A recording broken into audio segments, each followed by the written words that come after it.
Hello, everyone, and welcome to the Very Reasonable Pilots podcast. I've been your host, Charles. Along with me, as always, my co-host, editor, producer, co-pilot, and gunner, Jacob Gloth. How you doing today, Jacob? I am swell, Charles. I know you got a really great pitch for us today. I'm super excited to hear it. You've been talking about it for weeks. You put a lot of effort into it. You're goddamn right, I did. Here we go. All right, so there's a bear on Mars, and he gets stuck inside of a log, and he has to get all of his friends to help him get out of the log, and he got it stuck in the log because he was looking for honey, and also he's wearing an orange t-shirt, and it's called Winnie the Pooh on space. Ewan McGregor's there, yeah, and he's dead because there's no oxygen. And Ewan McGregor takes a lightsaber and he slices Winnie the Pooh in half, and then all of the forest animals begin to devour his intestines. And then he wakes up from the heroin induced coma. Yeah, and he sees a baby. He's in London, and he's like, "Oh, Trainspotting 3." Yeah, it's like Trainspotting 3. It's Trainspotting 3. And yep, I would love it if that's not what we're doing though. No, that's I don't know what that was, but that was a glimpse at our next 10 episode spectacular. Yeah, I hope not. So what is this, episode 125? So we thought we'd do something special because it's 100 and a quarter, and also because I wanted to do something like this because it's fun. Because Jake likes things, and I like doing things as well, and he has good ideas, and I have ideas. You have good ideas too. Yeah. You remember the time I would make a cup of coffee and then I'd put a tea bag in it? And I'd have coffee tea? That was a good idea I had. I don't remember that, but I guess it works. I used to. It was good. Because all the water from the coffee. I can imagine people will say you're an idiot and that's a terrible idea and it's a disgrace to humanity, but I can see the sanity in that, and maybe it would taste all right. Yeah, it tastes nice. Those two flavors could mix depending on what kind of tea you use. Mm-hmm. If you put how much milk you put in the coffee. Yeah, exactly. Nicer black tea. Well, anyway, so 125, we were like, well, we weren't like this. I said we should read a script because that would be fun. Yeah. Because reading scripts are fun. So if you all remember episode 83, which you don't, because who remembers episode 83? Episode what? We did this fun show called Helpo.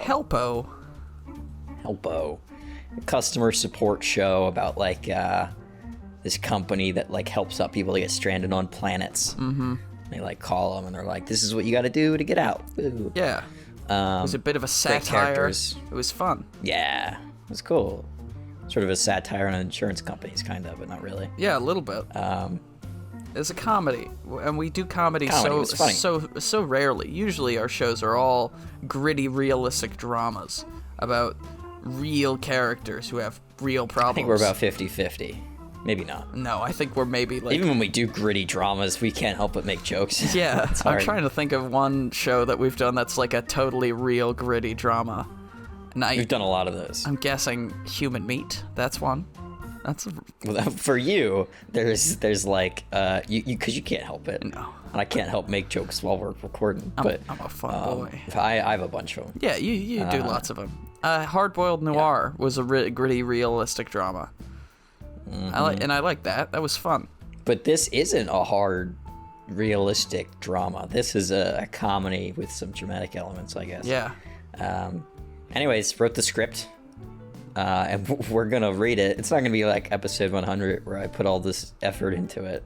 We're just sort of going to go through, have some fun with the voices. Yeah. And hopefully you all will enjoy. And hopefully we'll get a call from Warner Brothers, and they'll be casting voice actors, and we'll get the call. And they'll be like, yeah, we want you on. And then we'll go in on the day to do the voices, and they'll say, oh, thank God you guys are here. Can you run and get us some coffees? Yeah. And then once we've got the coffees... what about our show? And be like, what show? And be like, oh, we show them the email, and they're like, yeah, that's spam. What are you... Who are you? What are you talking about? No one... Get out. Get out of here. Leave. Larry David will be there, and he'll start yelling at us. It'll be sad. Him and Jerry Seinfeld will be like, you morons thought you could be... It's not even them. It's like in the same Larry room David and Jerry Seinfeld impersonators. Yeah, exactly. Let's get down to the reading. I'm excited. All right, so I'm going to be the narrator. Yes. And Charlie, you just sort of read along and wing it on the lines that I'm not reading. We'll just go through and pick the people that we're playing as we go. Of course, that's Voices how we will do be it. random. It'll be fun. It'll be fun.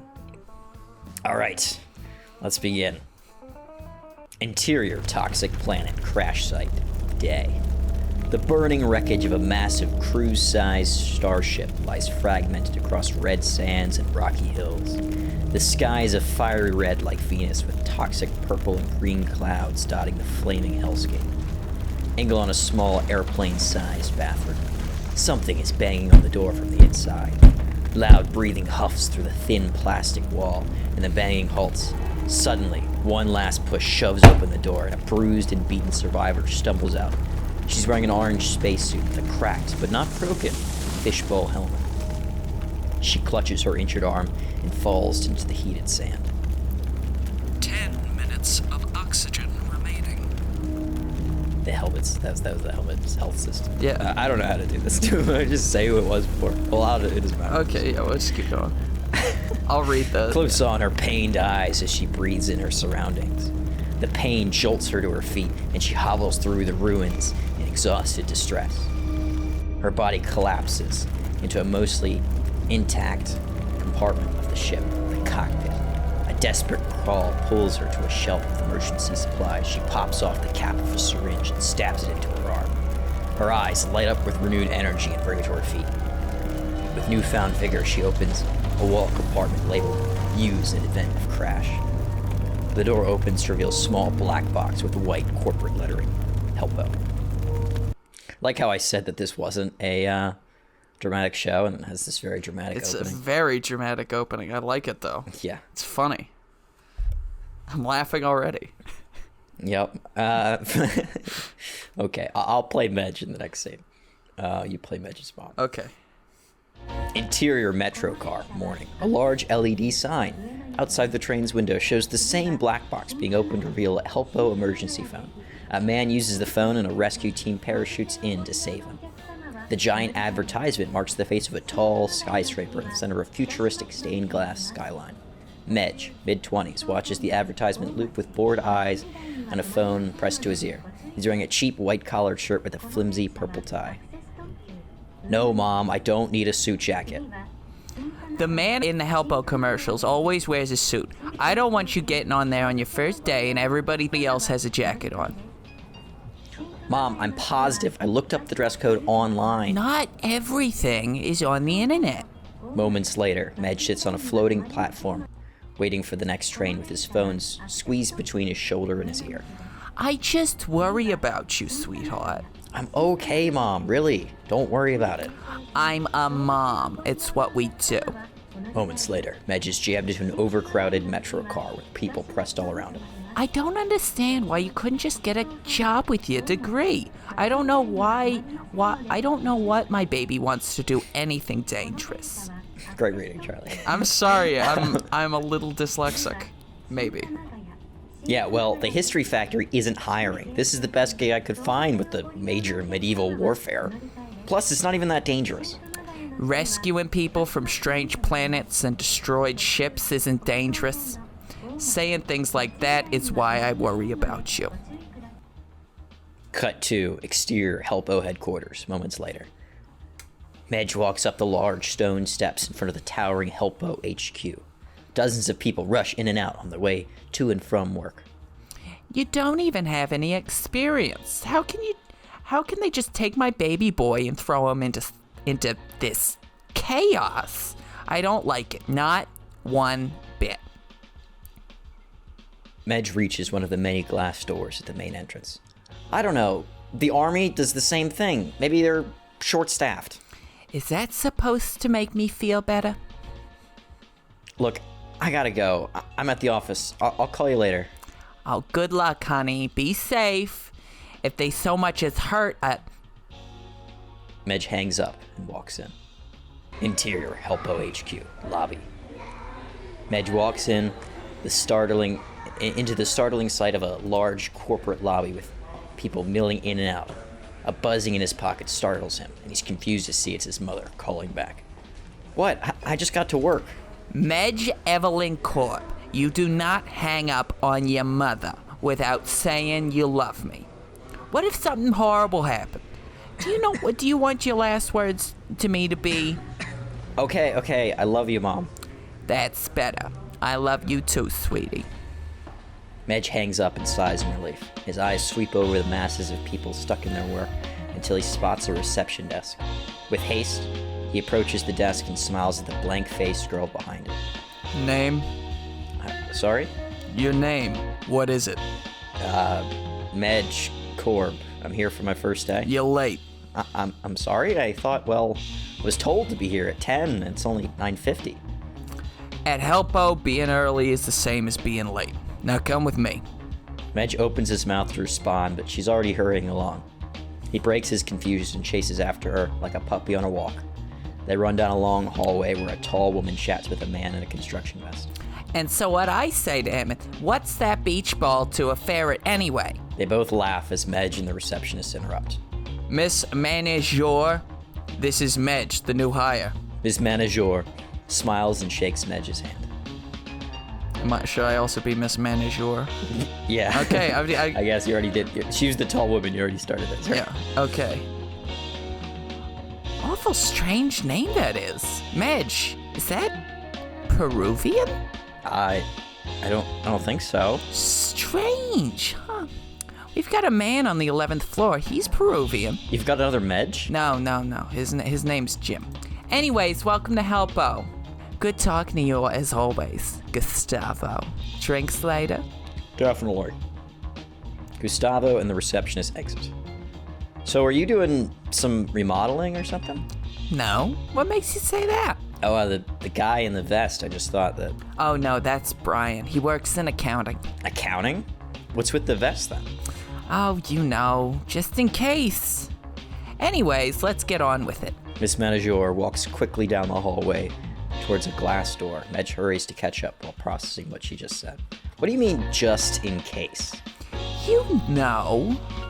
Just in case. I really don't. Miss Manager laughs, which only provokes more worry. She opens the glass door, revealing a large, open area with multiple levels and several training exercises underway.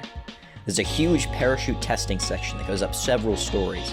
Nearby, a group of lab coats practice combat medicine on a gorilla, and a flight of pilots takes turns in a simulation pod.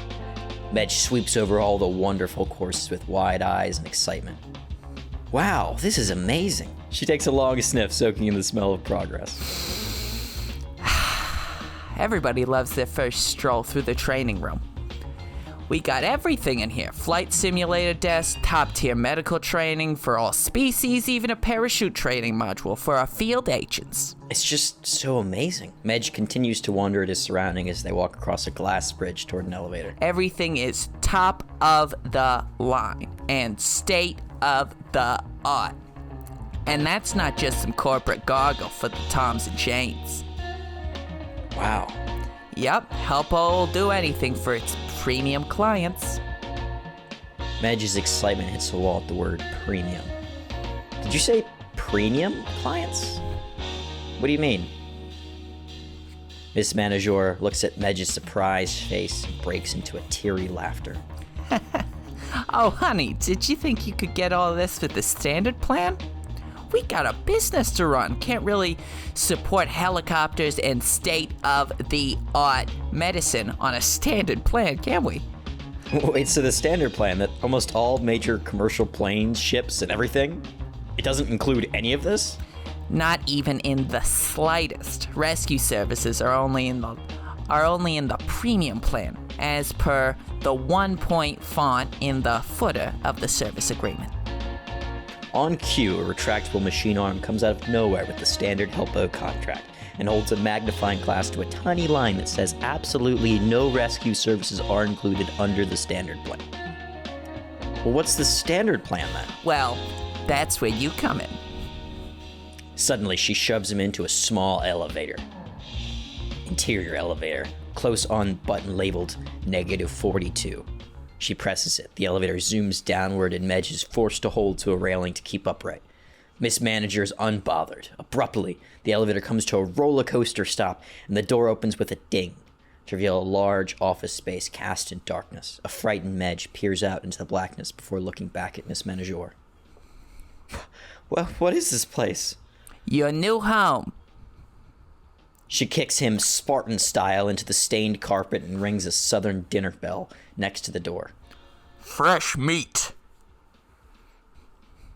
After a satisfying number of pulls on the rope, she closes the elevator door and shoots back up to the light.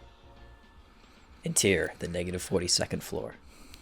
Medj stumbles to his feet and looks around the dim room cautiously. Hello? I'm Medj. I'm not very tasty.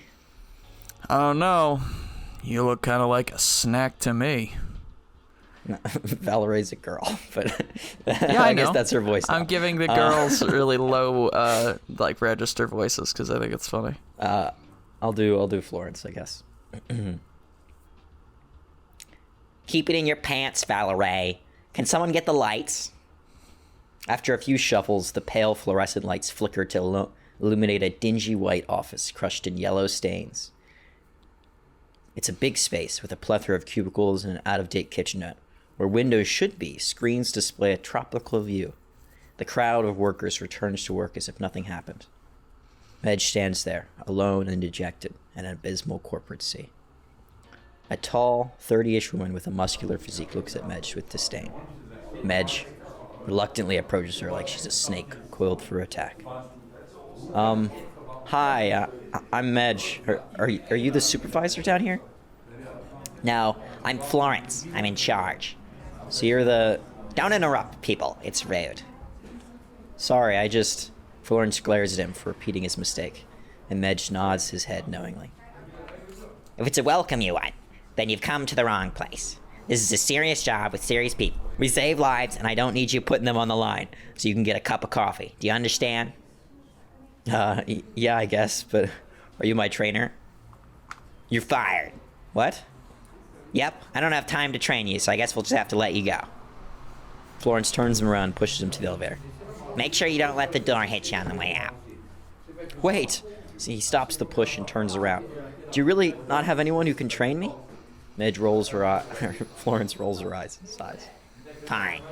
She twists her head to the row of cubicles. Simon?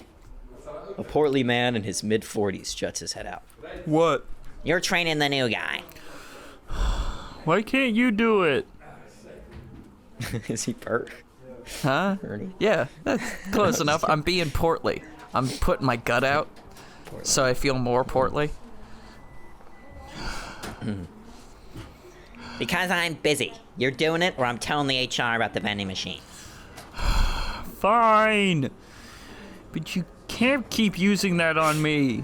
It's a gift for all of us. Florence takes a deep breath to calm down and returns her gaze to Medj. Simon will get you situated. He's one of our worst employees. Okay. Cut 2. Medj and Simon's desk. Medj arrives at the desk of his new mentor, Simon. It's cluttered with old food and several different types of snacks. A calzone sits next to the computer and an empty pizza box sticks precariously out of the tiny overflowing trash can. Hi, I'm Medj. Simon spins around, rubs the Cheeto dust off his hand, and shakes Medj as reluctant. Sorry, I was just eating. Medj smiles painfully, looks at his now powdery hand. It's fine. It's not, but he grabs a napkin from his pocket and cleans it all the same. So, welcome to Helpo. You can take the desk next to me. It's always open. Medj sniffs the air and chokes. Yeah, I wonder why. I don't know. I think it's because people don't like to be by the bathroom, but personally, I think it's a plus. Medj sits down at the desk right across from Simon and pulls his chair over to his mentor. Hey, what was that whole fresh meat thing and the lights all about? Oh, yeah. I don't know why she does that. Weird. Oh, maybe she thought you were on the negative 43rd floor. What's on the negative 43rd floor? Oh, the usual. A lot of guys wearing construction vests, just in case. In case of what? Simon snickers for a moment and then switches the subject. Anyways, you got any experience with interplanetary travel, survival on inhabited planets, or dealing with monstrous man-eating beasts? No. Oh, me neither, but that's what the computer's for. Simon clicks on a program titled Helpo on his PC, and a Google-like search engine appears. Any sort of trouble or our customers run into, you just pop it in here. Till something decent comes through, I usually just pick the top one. Save some time. I'm sorry, but what exactly do you do down here? I thought Helpo rescued people, but apparently that's just the advertising. Yeah, well, the premium members, they get the whole shebang upstairs. Fighter pilots, grade A docs, a rescue team leader, and then, my mom's spaghetti. Everyone else, they get us. And what do we do? Well, we're kind of like tech support, but for stranded peeps. When a starship crashes and someone manages to crawl out of the wreckage, they can use the standard Helpo galactic phone to give us a ring for, advice and stuff. Advice? Yeah, what should they do in the next, that sort of thing. That's all? Yep. Wow. Hey, it's not as bad as you think. Do a lot of good work behind these desks. Really? How many people have you saved? Me? None so far, but I gotta close a few times. Not one? How long have you been working here? It's about 15 years. Edge slumps in his chair. This is a lot to take in. Suddenly, the silver Helpo phone rings on Simon's desk. Cut 2. Exterior toxic planet crash site. The cockpit. The wounded woman in the orange spacesuit holds a silver Helpo phone to her ear in the burning wreckage of the spaceship's cockpit. I guess you should do her voice. I'll do her. Just let me. Come on. The ringing stops and the heavy breathing starts. This is gonna be fun. You're gonna be talking to yourself for a little here. Hello? Here, you know what? I'll do her voice for now, and then we'll switch. Yeah. It won't be confusing to the audience at all. No. Hello? This is Helpo. How can we helpo you? My name is Aurora Sykes. I need help. I was a passenger on a circus cruise spaceship adventure. Our ship has crashed. I repeat, our ship has crashed. I'm stranded on a red planet full of some sort of toxic gas. Oh, that was a lot of info. First off, let me just get started with the disclaimer. This call may be recorded and used for training purposes, blah, blah, blah. Yeah, well, I guess actually it's being used for training right now. Right, Mitch? I don't have Right, time for Mitch? this. I need you to send a ship ASAP.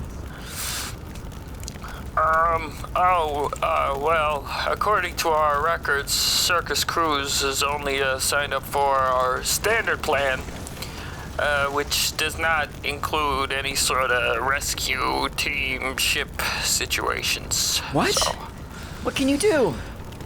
well, the standard plan it includes unlimited survival consultation via the handy Helpo service stored in our patented black box. Is that really it? Yep. That's it. Aurora takes a deep breath to prepare for a blistering tantrum. Cut 2. The negative 42nd floor, Medj and Simon's desk. Aurora's pounding anguish and rage pours through the phone. The sounds of things being smashed and outraged screams flow into Simon's ear. He pulls the phone away at the sudden outburst of noise and presses it against the table to muffle the sound. This happens all the time. I bet. Do y'all ever think about maybe changing your marketing to better reflect your services? I think we tried that once, but all it did was hurt sales. Yeah. And you wouldn't want that. Simon nods and looks over at the phone, which seems to have grown quiet. He picks it up. Maybe she's calmed down. He presses the phone to his ear to hear even louder screams and bangs. Quickly, Simon slams it back into the table and mutes the speaker. So you want to get a drink or a pizza or something? What? Now? Yeah, I'm getting kind of hungry. You can't work when you're hungry. The doctor said that. Are you serious? Simon gets up and grabs his wallet from the drawer. Yeah. You coming? No, we've got someone on the line. What if she dies? Not much of a difference either way. She dies now, she dies later. Not much I can do. I try my best not to think about it. You know, can't stand that hateful energy. You know? Hateful? What? How does that even... We haven't even been here 10 minutes and you're having lunch? If you don't eat every 45 minutes, you'll starve. You sure you don't want anything? You know, this place down the street's got the best chicken parm subs. Like you wouldn't believe. I'm positive. Just go. All right. See you in like an hour or two. 2? Simon exits. Medj takes a moment to contemplate the insanity of his mentor, leaving mid-phone call with someone fighting for their life. He looks over at the silver Helpo device. He figures it's better that he tries to help her than leave her to her own devices. What's the worst that could happen? Exterior, toxic planet, crash site, all that stuff. Aurora huffs in exhaustion after spending all of her energy in a fit. The ship around here is in an even worse state with torn cables and smashed metal walls. She falls down to a mostly intact chair and puts her head in her hands. She's gonna die here, and she knows it. Hello? Hello, are you there? Aurora shifts around at the noise and looks at the slim silver phone lying discarded on the ground. Hello, are you there? Aurora sighs, pulling herself together and picks up the phone. Hello? Hi, I'm Medj. I'll be taking over for Simon. Oh, good. Can you send a ship? I can, but... And I don't think you'll be much use to me. Alright. Please, let me help you. It may not be much, but I'm the best shot you've got to getting off this world. Aurora gets up from the chair and looks into the waste. Thanks for the thought, but I'll... 1 minute of oxygen remaining. Aurora stops and closes her eyes. Okay, what can you do? I've got a lot of information here. Maybe we can repair the cockpit into some sort of lifeboat vessel? Or are the controls still intact? Just as he finishes, a large burning girder smashes into the cockpit, destroying the whole of it. Aurora jumps away at the last second and avoids the danger. She stares at the destruction with the phone still in her hand. Aurora? Aurora? She raises the receiver hesitantly. Yeah? Do you think you can repair the ship? The fire intensifies and more pieces collapse inward. That's gonna be a no. Cut 2. Interior, the -42nd floor, Medj and Simon's desk. Medj leans over the desk with 2 books and a computer screen worth of data in front of him. Okay. You should be able to connect your suit's oxygen supply to the Helpo box. Back to the toxic planet, Aurora sits in the sand staring blankly at the wreckage. Aurora, are you there? Aurora! Yeah? I'm here. I'm just tired. That's the oxygen deprivation. Just connect the suit's supply to the box and you should start feeling better. I think. She takes a tube off the back of her suit and connects it to the Helpo box. It clicks on her like a backpack. 10 minutes of oxygen remaining. Medj, now on the interior helmet audio. It should buy you a little time, plus I got access to your suit systems now. Kinda neat. There's even a little terrain scanner. A rescue team would be a whole lot neater. Still can't do that, but hey, I'm not so bad. Mediocre at best. How about better than the last guy? Sure. Whatever. Aurora stands up and looks over the planet. So what now? Well, it looks like you may be able to salvage one of the ship's drop pods if its engine's still intact. It shouldn't be too hard to get it running again. Okay, Midge. You're the boss. Aurora starts walking across the sands toward the back of the ship. End of Act 1. Boom. Boom. I guess we could probably end it on Act 1. Yeah, I would say we half should an end hour. it at Act 1. And if people like what we have done here, we can continue it. Yeah. Oh, it's like a little tease, you know? Yeah, it's a little Do you want more? tease. Do you want to see more? What happened to Aurora? Yeah, what And her happens changing to Aurora? voices. What happens to Medge and his voice that's just my own? What happens to Kermit the Simon? Frog? What's he gonna get at this place? Because Is he gonna get a chicken parm? Is he? Simon seems like know. the kind of guy who would not be satisfied with just one chicken parm sub. Maybe he'll get like 3. Eat all of them. Yeah. Who It'll knows? be fun. Who knows? You know what's funny is that I was imagining Simon with like a Italian accent, like New York Italian. Yeah. And then you come in with the Kermit the Frog voice, and I loved it. It was awesome.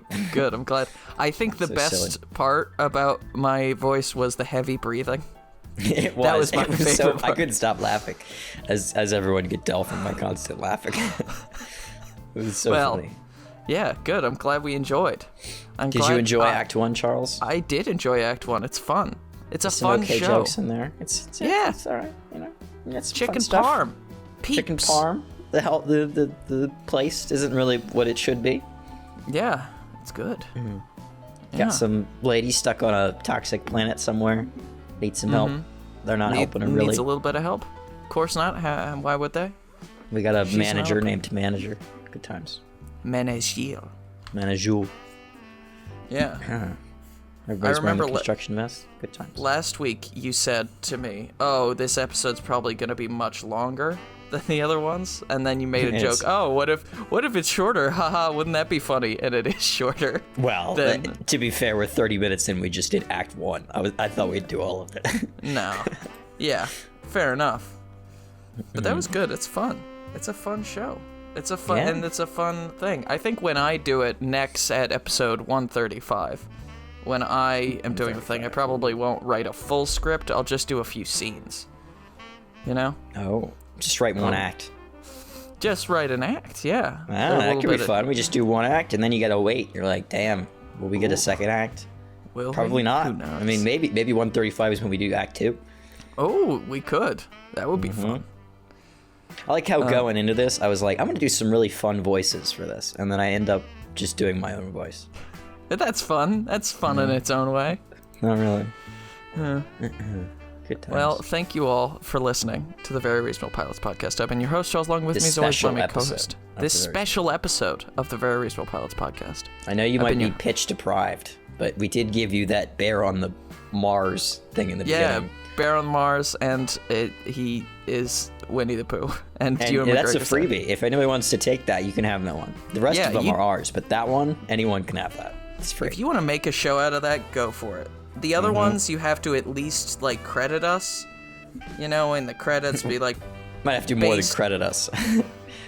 yeah, we'd have to get paid a little bit. have to get But- paid a lot, or not a lot, a reasonable amount. A reasonable amount, enough that we could like go out and get like a nice dinner afterwards. Like a chicken parm sub. Oh, I haven't had a chicken parm sub in a very long time. Oh, I love chicken parm subs. Do you know what they call eggplants in Europe? chicken parm subs? They call them aubergines. I've heard that before. Yeah. Yeah. So Pretty dumb. and when the first time I went, I had to go to the grocery store to get some eggplants for my. As my you do. work. Everyone always needs an eggplant. Yeah, I asked my boss. I say, what is an aubergine? Because one of them asked me to get an aubergine, and so I asked, what's an aubergine? And my boss said, it's a zucchini. So I went into the fucking store and I looked for like 20 minutes for a zucchini, and I finally asked like someone who worked there, "Oh, do you guys have zucchinis?" And she brought me over to like a pile of kale and said, "Zucchini." And I said, "Okay, that's not a zucchini. Do you guys have aubergines?" And she was like, "Oh yeah." She brought me over the eggplants, and I was like, "Motherfucker." And I didn't have my phone, so I couldn't even like Google it. And your phone? What kind of dark ages are you living in? I leave my phone when I go to work because I feel like it makes the time go faster if I'm not constantly looking at my phone. That's bold. Yeah, I'm a bold man. I don't know if I could survive without my phone. I have a fear that someone will text me and be like, "I'm dying. Can you help me?" I don't know why they would text me if they're dying, but yeah, you know. Weird. If maybe I don't know, maybe my sister would text me that she's dying, but I can't imagine really anyone else that would text me if they're dying. But I have it just in case. Well, your phone number is 119, so I think people might mix it up with 911, and so when they call you, they actually meant to call 911. Yep. That explains so much. I had this guy call me the other day, talking about how someone has a knife in front of him and he needs help, and I was like, "What am I supposed to do?" And he's like, "What? You're supposed to help me." And I was like, I don't what am I gonna do? I'm just gonna die.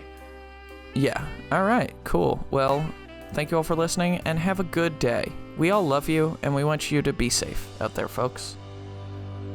Okay? Goodbye.